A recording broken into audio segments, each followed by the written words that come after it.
So I want to share a little bit about the Rafter 11 history, the ranch history.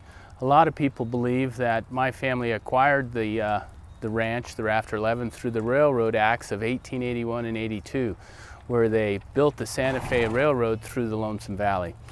Really what happened was in 1893, the Marr family actually homesteaded this territory and settled the area and had a brand called the ML Ranch.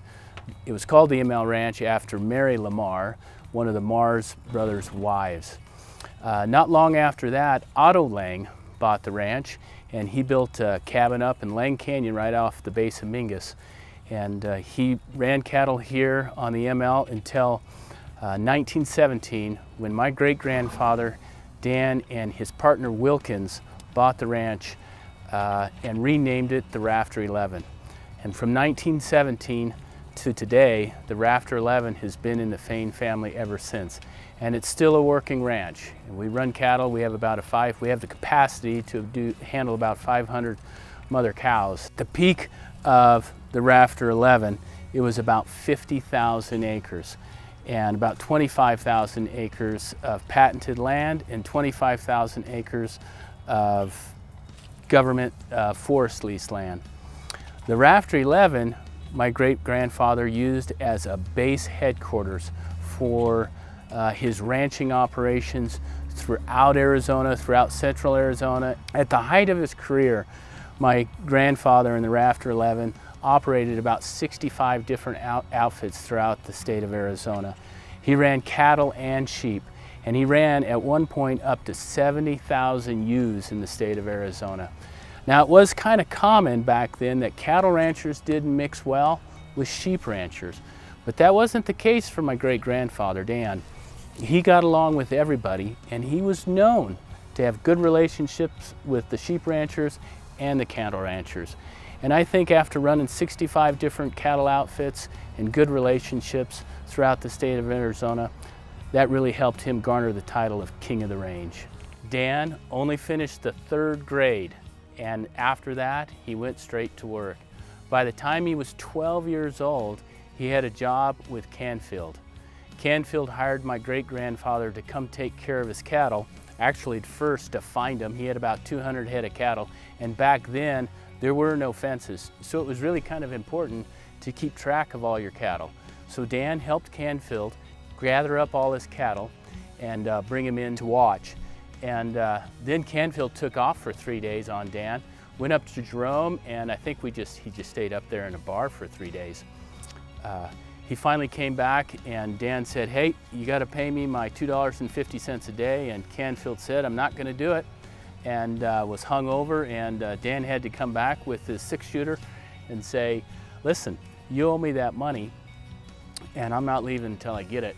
And Canfield finally coughed it up, and Dan walked away. I think that was probably one of the defining moments at a young man that gave him a lot of confidence for the next 70 years of his life that really helped contribute to him being hailed as King of the Range. After that, he got married with my great-grandmother, Mildred Back. Mildred and Dan were both married at age 22. The families were friends of each other, so it was kind of natural the two of them would get together. And by the time they got married at age 22, they were already seasoned ranchers, well known throughout the community. They had one son, my grandfather, Norman William Fain. He was born in 1907. And Dan was a generous man. He was very kind to a lot of people, and if someone needed help, he always would step up and help them out. In fact, there's one story that some cowboys off the ranch had caught a rustler, actually a starving young man who had butchered one of my great-grandfather's cows, and they caught him red-handed. He had the beef slaughtered, the brand was sitting right there, and Dan rode up and said to the cowboys just right before they were ready to hang him, said, "Listen, I gave him that beef. Leave him alone. He's all right." And between my great-grandfather and that starving cowboy and the Lord, nobody else knew the truth but the three of them. Dan also, worked so hard his life. He really stayed on horseback all the time. He was known as one of the last open range, loose range cowboys out there. He could ride a horse and cut calves and cut cattle without really too much work on the rein. He and the horse were one. In fact, he spent so much time in the saddle on horseback throughout his life that he had 6 horses die underneath him. My great-grandfather Dan also was generous with the citizens. He donated a square mile of property to the city of Prescott when they were desperate to bring an airport into town.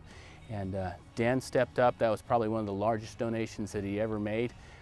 And he was very supportive of people, and he believed in doing the right thing, and that's what he did. And over the years in his life, you know, he probably amassed about $2 million back in that time frame. Today, the conversion of that would be about $20 million. And he, right before the Depression, donated that land, and then the Depression hit, and like everybody else, wiped out him, his family, and he lost about half the ranch at that time. But Dan lived 83 years old before he passed on. He was still on horseback well into his 80s and roped his last wild stray on Mingus Mountain before he passed away.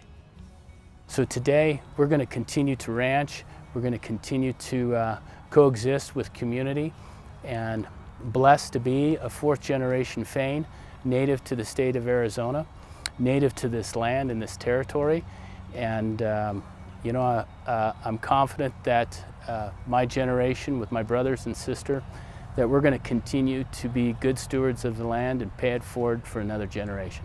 Thank you for taking the time to listen to a little bit of history about my family ranch and my great-grandfather, Granville Fain, King of the Range.